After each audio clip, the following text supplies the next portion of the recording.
নমস্কাৰ আজি spoken English ক্লাছৰ স্টেপ 3 আজি স্টেপ 3 আমি এনে কিছুমান বাক্য চাম যিবোৰ বাক্যৰ দ্বাৰা আমি প্ৰকাশ কৰিব লগা হয় যে মই কৰিলো মই কৰিছিলো বা মই কৰিম এনে ধৰণৰ বাক্যবোৰ আমি কেনে ধৰণে কম কি অৰ্থত আমি এই বাক্যবোৰ প্ৰকাশ কৰিম বা এই বাক্যবোৰ ক'বলৈ যাওঁতে কোনো কন্ডিশনৰ ওপৰত ডিপেন্ড কৰিব লগা হয় নেকি সকলোখিনি কথা জানিম আজি এই ভিডিঅ'টোত গতিকে ভিডিঅ'টো স্কিপ নকৰাকৈ শেষলৈকে চাব আৰু আপোনালোকে এই ভিডিঅ'টো চাই এনে ধৰণৰ বাক্যবোৰ যিমান পাৰে সিমান প্ৰেক্টিছ কৰিবলৈ আৰম্ভ কৰক সো আহক এতিয়া ভিডিঅ'টো আৰম্ভ কৰো ভিডিঅ'টো আৰম্ভ কৰাৰ আগত আপোনালোকক এটা ৰিকুৱেষ্ট কৰিলো আপোনালোকে বহুতেই ভিডিঅ'বোৰ চাই কিন্তু লাইক কৰি নাযায় আৰু শেয়াৰ নকৰে যিমান পাৰে সিমান লাইক কৰক আৰু শেয়াৰ কৰি দিয়ক যাতে আপোনাৰ লগতে সকলোৱে ইংৰাজীৰ এই কথাবোৰ শিকিব পাৰে so please don't forget to like this video' so আহক এতিয়া ভিডিঅ'টো আৰম্ভ কৰো আমি যেটা ইংৰাজীত কোনো এজন ব্যক্তিৰ লগত কথা পাতি থাকো তেনে ক্ষেত্ৰত আমি কিছুমান বাক্য ক'ব লগা হয় যেনে আপোনাক যদি কোনোবাই সুধে আপুনি ভাত খালেনে তেতিয়া আপুনি কি ক'ব হয় মই ভাত খালো প্ৰেজেন্টত ক'লো মানে বৰ্তমান সময়ত কামটো শেষ হোৱা বুজালো আৰু যদি আপোনাক সুধা হয় আপুনি যোৱা ৰাতি ভাত খাইছিল নে আপুনি ক'ব বিচাৰিছে যে মই তোমালৈ ফোন কৰাৰ আগতে ভাত খাইছিলো মানে মই আগতীয়াকৈ ভাত খালো তাৰ পিছত মই তোমালৈ ফোন কৰিছিলো যদি আপুনি সেই বাক্যটো ফিউচাৰ টেন্সত ক'ব লগা হয় আপুনি কেনে ধৰণে ক'ব যে মই অহা কাইলৈ কামটো শেষ কৰিম বা এটা কমপ্লিট একচনৰ কথা কম তেনে ক্ষেত্ৰত আমি সদায় পাৰফেক্ট টেন্স ইউজ কৰিব লগা হয় এতিয়া চাওক প্ৰেজেন্ট পাৰফেক্ট টেন্স আপুনি কোনবোৰ বাক্যত ইউজ কৰিব পাৰফেক্ট মানে আপুনি সদায় এটা কথাই মনত ৰাখিব পাৰফেক্ট মিন্স এটা কমপ্লিট একচন এটা কমপ্লিট একচনৰ যেতিয়া কথা ক'ব সেই বাক্যটো আমি সদায় পাৰফেক্ট টেন্সত লিখিব লগা হয় এই কথা হল প্ৰেজেন্ট পাৰফেক্ট মানে কি পাৰফেক্ট মানে এটা কমপ্লিট একচন প্ৰেজেন্ট মানে বৰ্তমানৰ এটা কমপ্লিট একচনৰ কথা যেতিয়া ক'ব তেতিয়া বাক্যটো আপুনি প্ৰেজেন্ট পাৰফেক্টত ক'ব আৰু past perfect means মই অলৰেডি কৈ আহিলো কমপ্লিট একচন past perfect মানে অতীতৰ এটা কমপ্লিট একচন থাৰ্ড হল ফিউচাৰ মানে ভৱিষ্যত পাৰফেক্ট মানে ভৱিষ্যতৰ এটা কমপ্লিট একচন তেনে ক্ষেত্ৰত আমি ফিউচাৰত যেতিয়া কোনো এটা কাম কমপ্লিট হ'ব বুলি কম তেনে ক্ষেত্ৰত আমি ফিউচাৰ পাৰফেক্ট ইউজ কৰিম এটা সব ইয়াৰ স্ট্ৰাকচাৰ মই আপোনালোকক কেইটামান কথা কৈ যাম গতিকে past perfect বা past indefinite দুইটা টেন্সৰ মিনিং অলমোস্ট সেম হয় কিন্তু আমি কিছুমান সিচুৱেচন বা কিছুমান কন্ডিশনৰ ওপৰত ডিপেন্ড কৰিব লগা হয় কি কন্ডিশন কি সিচুৱেচনৰ ওপৰত ডিপেন্ড কৰিম আমি সকলোখিনি জানিম আপোনালোকে ভিডিঅটো স্কিপ নকৰাকৈ চাই থাকক এতিয়া চাওক প্ৰেজেন্ট পাৰফেক্ট টেন্স বা past perfect tense বা future perfect tenseৰ কোনো স্ট্ৰাকচাৰত আপোনালোকে চেঞ্জ কৰিব নালাগে এটা স্ট্ৰাকচাৰ মনত ৰাখক subject plus have has plus plus verb 3 verb or third form plus other আমি এই স্ট্ৰাকচাৰটো মনত ৰাখিলে আমি past perfectৰ লগতো ৰিলেট কৰিব পাৰো future perfectৰ লগতো এই স্ট্ৰাকচাৰটো আমি ৰিলেট কৰিব পাৰো এইটো হল প্ৰেজেন্ট পাৰফেক্টৰ স্ট্ৰাকচাৰ আমি past perfectত কি কৰিব লাগে আপোনালোকে হয়তো ডেফিনেটলি জানে have has or past form hall had আমি had ইউজ কৰিলে আমি past perfectৰ স্ট্ৰাকচাৰটো পাই যাও have has or হলনি আপুনি had ইউজ কৰক আৰু ফিউচাৰত আপোনালোকে ডেফিনেটলি জানে will ইউজ কৰে সো আমি willৰ লগত have ইউজ কৰিলে আমি ফিউচাৰ পাৰফেক্টৰ স্ট্ৰাকচাৰ পাই যাও বা আমি will have ইউজ কৰি ফিউচাৰ পাৰফেক্টৰ সেন্টেন্স এটা ক'ব পাৰো এইটোৱে হল স্ট্ৰাকচাৰ এতিয়া আমি দুটা বা এটা এক্সাম্পল চাই এই স্ট্ৰাকচাৰ কেটা বুজিবলৈ যত্ন কৰো example to sab ki koise she has finished the task tai kam tu hek korile mane bortoman homoy ei muhurtot olop agot hek kora nisna bujai tenwa khetrot ami present perfect tense use koru ami kolu je she has finished the task tai kam tu hek korile eta sok এই বাক্যটো আমি past perfectটো ক'ব পাৰো মই already কৈ আহিলো যে আমি have has or হলনি বাক্যটো simply had ইউজ কৰিলে সেন্টেন্সটো কমপ্লিট হয় আমি ক'ব পাৰো যে she had finished the task এতিয়া এইখিনি ইম্পৰ্টেন্ট আৰু মনত ৰাখিবলগীয়া কথা হল যে আমি যেতিয়া কোনো এটা বাক্য past perfectত ইউজ কৰো তেতিয়া সদায় দুটা একচনৰ কথা ভাবিব লগা হয় আমি এনে কিছুমান একচন পাও যিবোৰ একচন একেটা টাইমতে হয় কিন্তু এটা একচন অন্যটো একচনতকৈ আগত হয় জিটো একচন আগত হল হে একচনটো আমি past perfectত কৈ পিছৰ একচনটো সিম্পল pastত ক'ব লগা হয় মই যদি কওঁ she had finished the task তাই কামটো শেষ কৰিছিল তাত এটা কোৱেশ্চন আহিব পাৰে কেতিয়া শেষ হৈছিল কামটো কেতিয়া শেষ হৈছিল তেতিয়া আমি ক'ব পাৰো যে she has finished the task before you arrived before you arrived. She had finished the task before you arrived. তাই কামটো শেষ কৰিছিল কেতিয়া শেষ কৰিছিল তুমি অহাৰ আগতে সো এই সেন্টেন্সটো আমি এনেকেও ক'ব পাৰো যে I reached her home মই তাই ঘৰ গৈ পাইছিলো গৈ but she had finished the task কিন্তু তাই কামটো শেষ কৰিছিল মই গৈ পোৱাৰ আগতে মানে তাই কামটো শেষ কৰিছিল আমি স্পোকেন ইংলিশত যিকোন ফৰ্মেল বিফোৰ আফটাৰ লগাই আমি নুকুৱাকেও ক'ব পাৰো কিন্তু আমি যেতিয়া ৰিটেন ফৰ্মত লিখো তেনে ক্ষেত্ৰত আমি বিফোৰ আফটাৰ ইউজ কৰিব লগা হয় আৰু এক্সামত এটো বিফোৰ আফটাৰ দিয়ে এই সেন্টেন্সবোৰ কাৰেকচন কৰিবলৈ দিয়ে এই ডিফাৰেন্স কোন মনত ৰাখি লব আমি অন্য কিছুমান সেন্টেন্সও ক'ব পাৰো আমি ক'ব পাৰো যে I reached her home but she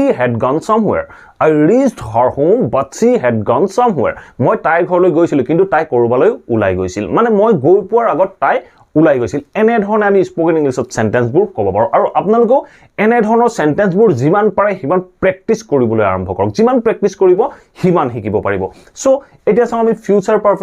পাৰফেক্টত আমি কেনে ধৰণে কম ফিউচাৰ পাৰফেক্ট মানে হল ভৱিষ্যতে কামটো শেষ হ'ব তেনেকুৱা ক্ষেত্ৰত আমি বাক্যটো কেনে ধৰণে কম মই যদি কওঁ এই কামটো এই একচনটোকে she has finished the task এই একচনটোকে মই যদি কওঁ তাই অহা কালিলৈকে কামটো শেষ কৰিব কৰিব তেনে ক্ষেত্ৰত আমি এই বাক্যটো কেনে ধৰণে কম আমি কম যে সি একেই থাকিলে আৰু আমি স্ট্ৰাকচাৰ কি পাইছিলো ফিউচাৰ ইনডিফিনিট ফিউচাৰ পাৰফেক্টত আমি will have ইউজ কৰিব লাগে সো আমি কম she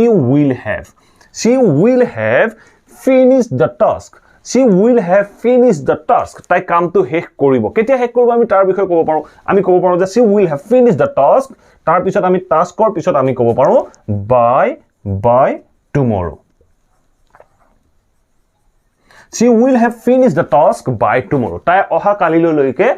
কালিলৈকে তাই কামটো শেষ কৰিব তেনে ক্ষেত্ৰত আমি বাক্যটো কলো she will have finished the task by tomorrow. তাই অহা কালিলৈকে কামটো শেষ কৰিব এনে ধৰণে আমি যিকোনো পাৰফেক্ট টেন্সৰ সেন্টেন্স ক'ব পাৰো আপোনালোকে এনে ধৰণৰ বাক্য এই বাক্যবোৰ হসৰাসৰ ডেইলি লাইফত আমাৰ ৰেগুলাৰ ইউজ হৈ থাকে আমি মই ভাত খালো বুলি ক'ব লগা হয় মই কামটো কৰিলো বুলি ক'ব লগা হয় মই কামটো হি অহাৰ আগতে কৰিছিলো বুলি ক'ব লগা হয় বা তেওঁ মোলৈ ফোন কৰাৰ আগতে মই তেওঁক ফোন কৰিছিলো বুলি ক'ব লগা হয় এনে ধৰণৰ বাক্যবোৰ যেতিয়া আমি ক'ব লগিয়া হয় তেনে ক্ষেত্ৰত আমি সদায় পাৰফেক্ট টেন্সে ইউজ কৰিব লাগিব সো এনে ধৰণৰ বাক্য যিমান পাৰে হিমান নিজেই বনাই প্ৰেক্টিস কৰিবলৈ আৰম্ভ কৰক আপুনি আইনাৰ এখনৰ ফ্ৰণ্টত থিয় হৈ আপুনি নিজকে নিজেই কক আৰু প্ৰেক্টিস কৰক যিমান প্ৰেক্টিস কৰিব মই বাৰে বাৰে কৈছো যিমান প্ৰেক্টিস কৰিব আপুনি হিমান শিকিব পাৰিব সো আহক এতিয়া আমি পাৰফেক্ট কন্টিনিউয়াস টেন্স কি হয় তাৰ বিষয়ে আজিৰ এই ভিডিওতে চাই লওঁ এতিয়া কথা হল পারফেক্ট কন্টিনিউয়াস টেন্স মানে কি পারফেক্ট কন্টিনিউয়াস টেন্স মানে হল এটা সময়ৰ পৰা কোনো এটা কাম অন্য এটা সময়লৈকে চলা তেনেকুৱা ক্ষেত্ৰত আমি পাৰফেক্ট কন্টিনিউয়াস টেন্স ব্যৱহাৰ কৰিব লাগে কামটো এটা সময়ৰ পৰা আৰম্ভ হ'ব অন্য এটা সময়লৈকে চলিব তেনেকুৱা ক্ষেত্ৰত এটা চাও পাৰফেক্ট কন্টিনিউয়াস টেন্সৰ আমি তিনটা ভাগ পাওঁ present perfect past perfect future perfect so এটা চাও প্ৰেজেন্ট পাৰফেক্ট কন্টিনিউয়াস মানে কি কাম এটা আৰম্ভ হৈছিল আৰু এতিয়াও চলি আছে এটা সময়ৰ পৰা অন্য এটা সময়লৈকে চলি আছে মানে প্ৰেজেন্ট পাৰফেক্ট কন্টিনিউয়াস টেন্সত কামটো বা একচনটো কমপ্লিট হোৱা নেদেখায় অতীতত আৰম্ভ হৈছিল এতিয়ালৈকে চলি থকা বুজায় ঠিক আছে পাস্ট পাৰফেক্ট কন্টিনিউয়াস টেন্সত কি হয় অতীততে আৰম্ভ হৈ অতীততে শেষ হ'ব কামটো অতীততে আৰম্ভ হ'ব অতীততে শেষ হ'ব past mean pastতে আমি শেষ কৰিব লাগিব আৰু ফিউচাৰ পাৰফেক্টত কি হ'ব ফিউচাৰ পাৰফেক্ট কন্টিনিউয়াসত ভৱিষ্যতে কামটো আৰম্ভ হ'ব আৰু ভৱিষ্যতৰ অন্য এটা সময়লৈকে কামটো চলি থাকিব তেনেকুৱা ক্ষেত্ৰত আমি future perfect continuous tense use কৰিম আপোনালোকে ডেফিনেটলি ডেফিনিশন কথা বুজি পালে প্ৰেজেন্ট পাৰফেক্টত অতীতত আৰম্ভ হৈ এতিয়ালৈকে চলি থকা বুজাব পাস্ট পাৰফেক্ট কন্টিনিউয়াসত অতীততে আৰম্ভ হৈ অতীততে একচনটো শেষ হোৱা বুজাব আৰু ফিউচাৰ পাৰফেক্ট কন্টিনিউয়াস টেন্সত ভৱিষ্যতে কামটো আৰম্ভ হৈ ভৱিষ্যতৰ অন্য এটা সময়লৈকে চলি থকা বুজাব সো এটা সক এই সেন্টেন্স কেটা আমি কেনে ধৰণে ফৰ্ম কৰিম এই সেন্টেন্স কেটা ফৰ্ম কৰিবলৈ যাওঁতে আমি প্ৰথমতে সাবজেক্ট ইউজ কৰিম তাৰ পিছত আমি প্ৰেজেন্ট পাৰফেক্ট কন্টিনিউয়াস টেন্সৰ বাবে আমি হ্যাভ বা হ্যাজ ইউজ কৰিম হ্যাভ বা হ্যাজ তাৰ পিছত আমি ইউজ কৰিম বিন হ্যাভ হ্যাজ বিন তাৰ পিছত চাও কন্টিনিউয়াস যেতিয়া কোনো এটা বাইক সেন্টেন্সত যেতিয়া কোনো এটা টেন্সত continuous বুলি পাব continuous পোৱাৰ লগে লগে আপুনি ভাৰ্বৰ fourth form that means ভাৰ্বৰ continuous form ভাৰ্বৰ fourth form that means ভাৰ্বৰ continuous form আপুনি ইউজ কৰিব লাগিব তাৰ পিছত আপুনি সেন্টেন্সৰ আদাৰ পাৰ্ট খিনি আপুনি ইউজ কৰিব সো এইটোৱে হল স্ট্ৰাকচাৰ এই স্ট্ৰাকচাৰটো আমি গুটেই কেটা টেন্সৰ লগত ৰিলেট কৰিব পাৰো আমি কেনে ধৰণে ৰিলেট কৰিম past perfect tenseত এই have hasৰ ঠাইত আপুনি simply had ইউজ কৰক had been subject had been ভাৰ্বৰ continuous form other আৰু future perfect continuous tense ot apuni header holoni apuni use korok will have been so perfect tense ot ami already gom pai ahilu je ami future perfect ot will have use koru ঠিক আছে future perfect continuous ot will have been এই difference কোন মনত ৰাখিলক এই difference কোন মনত ৰখাৰ লগে লগে আপুনি এনে ধৰণৰ বাক্য সহজে ফৰ্ম কৰিব পাৰিব আৰু future perfect continuous tense ৰ যিবোৰ সেন্টেন্স হেবোৰ খুব কম ইউজ হোৱা দেখিবলৈ পোৱা যায় সো এটা এটা বা দুটা एग्जांपल চাই এই টেন্স কেটাও বুজি লবলৈ যত্ন কৰো এটা एग्जांपल চাওক एग्जांपल কি কৈছে she has been learning english for 3 months she has been learning english for 3 months এই বাক্যটো কি অৰ্থ প্ৰকাশ কৰিছে she has been learning তাই শিকি আছে কি শিকি আছে ইংলিশ শিকি আছে কিমান দিন ধৰি for 3 months 3 মাহৰ আগতে তাই শিকা কামটো আৰম্ভ কৰিছিল আৰু এতিয়াও তাই শিকি আছে তেনেকুৱা ক্ষেত্ৰত আমি ইউজ কৰিলো present perfect continuous she has been learning english for 3 months tai 3 মাহ ধৰি ইংৰাজী শিকি আছে এনে ক্ষেত্ৰত আমি she has been learning use কৰিলো এটা সক আমি এই has been or ঠাইত এই has or ঠাইত আমি যদি had ইউজ কৰো আমাৰ বাক্যটোৱে কি অৰ্থ প্ৰকাশ কৰিব আমি যদি বাক্যটোত কওঁ she had been learning english for 3 months she had been learning english for 3 months এই বাক্যটো কি অৰ্থ প্ৰকাশ কৰিল আমি যদি had been ইউজ কৰিলো তেতিয়া বাক্যটোৱে বুজালে যে অতীতৰ এটা সময়ৰ পৰা তাই অন্য এটা সময়লৈকে ইংৰাজী শিকিছিল মানে 3 মাহৰ আগত তাই ইংৰাজী শিকিছিল আৰু তাই ইংৰাজী শিকাটো 3 মাহৰ পিছতে শেষ কৰিলে মানে অতীতৰ এটা সময়ৰ পৰা অন্য এটা সময়লৈকে তাই ইংৰাজী শিকিছিল তেনেকুৱা ক্ষেত্ৰত আমি বাক্যটো কলো she had been learning english for 3 months ঠিক তেনে ধৰণে আপোনালোকে বিভিন্ন বাক্য ক'ব পাৰে For example, আপুনি কোনোবা এখন হাই সেকেন্ডাৰী 2 বছৰ দিন পঢ়িছিলে 2 বছৰ দিন ধৰি পঢ়িছিলে তেনেকুৱা ক্ষেত্ৰত আপুনি ক'ব পাৰে যে I had been reading in this higher secondary for 2 years I had been reading in this higher secondary for 2 years মানে মই এই হায়াৰ সেকেন্ডাৰী খনত মই 2 বছৰৰ কাৰণে পঢ়িছিলো তেনেকুৱা ক্ষেত্ৰত আমি বাক্যটো ক'লো I had been reading in this higher secondary for 2 years so এটা চাওক এই বাক্যটোত যদি আমি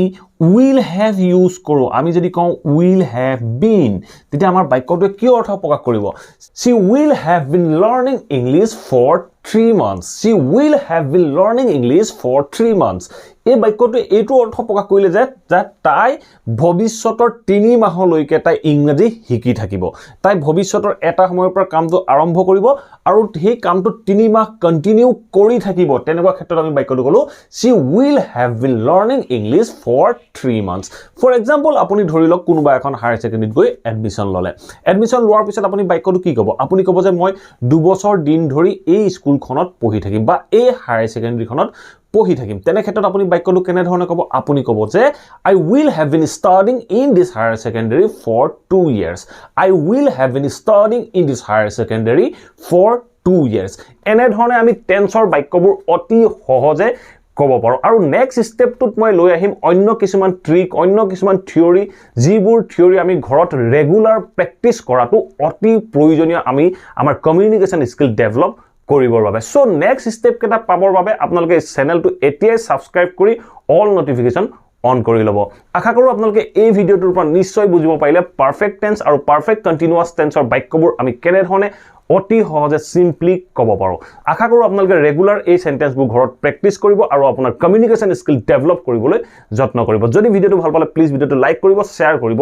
আৰু কমেন্ট কৰি মোক জনাবলৈ নাপাহৰিব এই ভিডিওটোৰ পৰা আপোনালোক কিমান উপকৃত হৈছে আৰু যদি চেনেলটো এতিয়াও সাবস্ক্ৰাইব কৰা নাই প্লিজ সাবস্ক্ৰাইব কৰি অল নোটিফিকেশন অন কৰি লব thank you for watching this video